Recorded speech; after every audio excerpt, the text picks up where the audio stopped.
News पढ़ेंगे जो 31 मई 2024 की है। तो आज सुबह की 5 सुर्खियाँ क्या थी?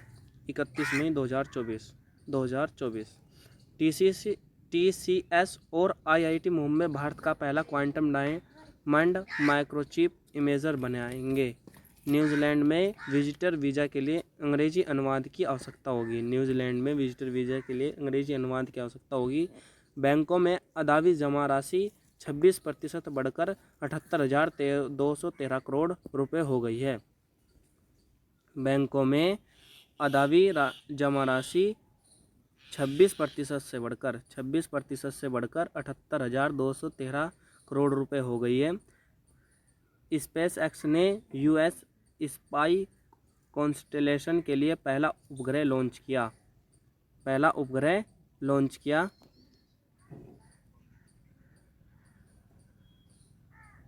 कोरियाई वैज्ञानिकों ने हीरे के उत्पादन के लिए एक सुपरफास्ट विधि विकसित की। ये थी आज की 5 सुर्खियाँ और इन सुर्खियों के ऊपर ही हम आज की करंट अफेयर्स को जानेंगे। तो आज का एक इतिहास था, जो 31 मई का इतिहास था वो कुछ इस प्रकार है। 31 मई 1725 भारत की वीरांगनाओं में से एक महिला एक अहिल्याबाई होलकर का हुआ था जन्म, यानी कि इसी दिन 31 मई को ही 1725 ईस्वी को भारत की वीरांगनाओं में से एक अहिल्याबाई होलकर का जन्म हुआ था। 1727 फ्रांस, ब्रिटेन और नीदरलैंड ने पेरिस की संधि पर हस्ताक्षर किए थे। इसी दिन फ्रांस, ब्रिटेन, नीदरलैंड ने पेरिस की संधि पर क्या किए थे? हस्ताक्षर किए थे। 1921 भारतीय राष्ट्रीय कांग्रेस का झंडा अपनाया गया था और इसी दिन भारतीय राष्ट्रीय कांग्रेस का झंडा अपनाया गया था। 31 मई 1921 भारतीय राष्ट्रीय कांग्रेस का झंडा अपनाया गया। 1959 ईस्वी बौद्ध नेता दलाई लामा को तिब्बत से निर्वासन के बाद भारत में शरण दी गई थी।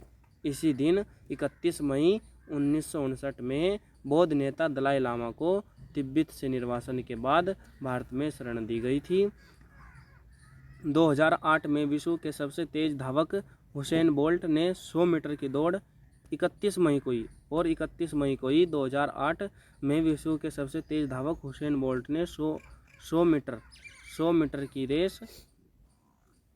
की दौड़ 9.72 सेकंड में पूरी करके विश्व रिकॉर्ड बनाया।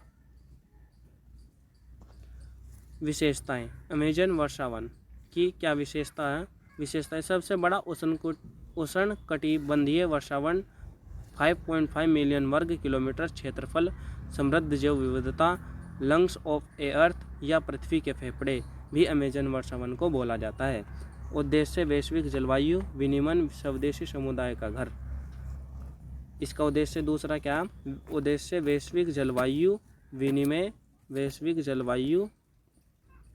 विनिमय स्वदेशी समुदाय का घर भी अमेजन वर्षावन को बोला जाता है। खतरे वनों की कटाई, जलवायु परिवर्तन, अवैध खनन कटाई महत्व पारिस्थितिकी संतुलन बनाए रखता है। लुप्तप्राय प्रजातियां सहित लाखों प्रजातियों का समर्थन करता है।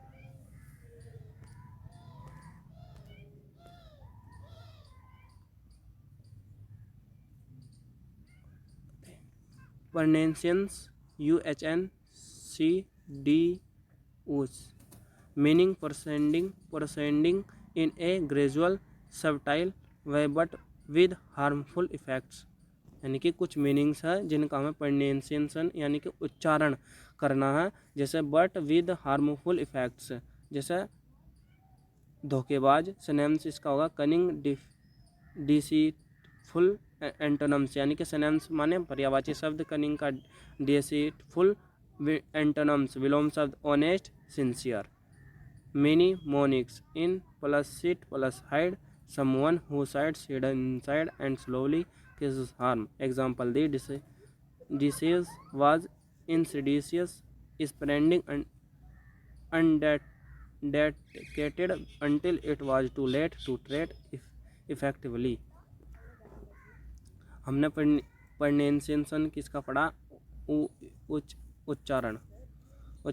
जैसे कि हमारे पास meaning proceeding in gradual, subtle, way but with harmful effects.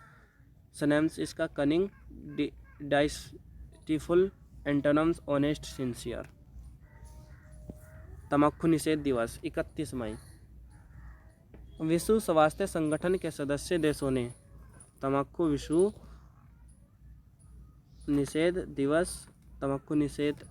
दिवस 31 मई। विश्व स्वास्थ्य संगठन के सदस्यों ने तम्बाकू महामारी और इसके कारण होने वाली रोकी जा सकने वाली मृत्यु और रोग की ओर वैश्विक ध्यान आकर्षित करने के लिए 1987 में विश्व तम्बाकू निषेध दिवस की शुरुआत की थी। 1987 में विश्व तम्बाकू निषेध दिवस की शुरुआत की थी। 1988 में संकल्प WHA 42.19 पारित किया गया, जिसमें प्रतिवर्ष 31 मई को विश्व तम्बाकू निषेध दिवस मनाने का आह्वान किया गया।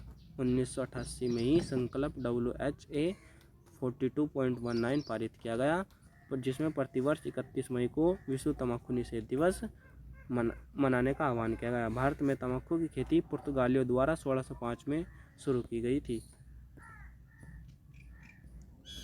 भारत में तम्बाकू की खेती पुर्तगालियों द्वारा 1605 ईस्वी में की गई थी।